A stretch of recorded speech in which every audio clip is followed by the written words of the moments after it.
kikilitiin.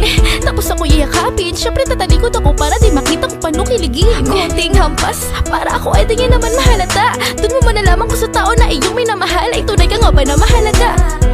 Gusto ko yung matyaga, yung tipo na pumupunta sa bahay, may dalang tsokolate palagi para lamang hindi na kami mag-away. Ano ba? Ako'y kinikilig, habang sa kanyang harana ako'y nakikinig. Inirapan ko man siya sinarahan ng pintuan, pero ang katotohanan ako'y kanyang napabilib. Talaga?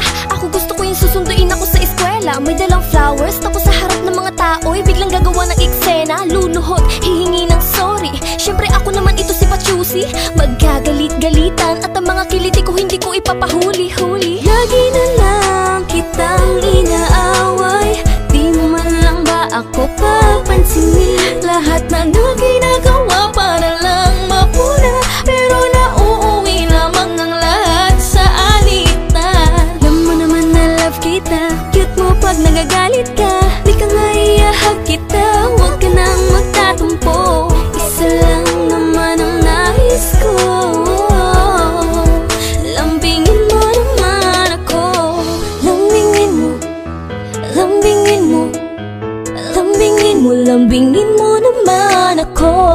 Lambingin mo, lambingin mo, lambingin mo, lambingin mo naman ako.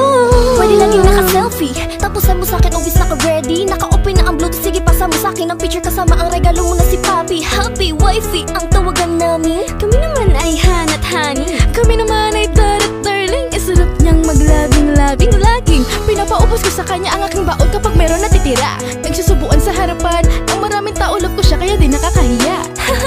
Is na ba lahat kapag ikaw ang aking kachat? Sa iyong reply ay laging atatadara, mako'y kilig to the max. Meron akong favor, pwede mo ba akong samahan manood ng sine? Dala ka ng pera libre, mo ako ng popcorn with cheese. Sige na naman bebe ko please. Minsan na kita yayain, maglambi ka naman sa'kin upang lalo tumamis itong pagmamahalan natin sa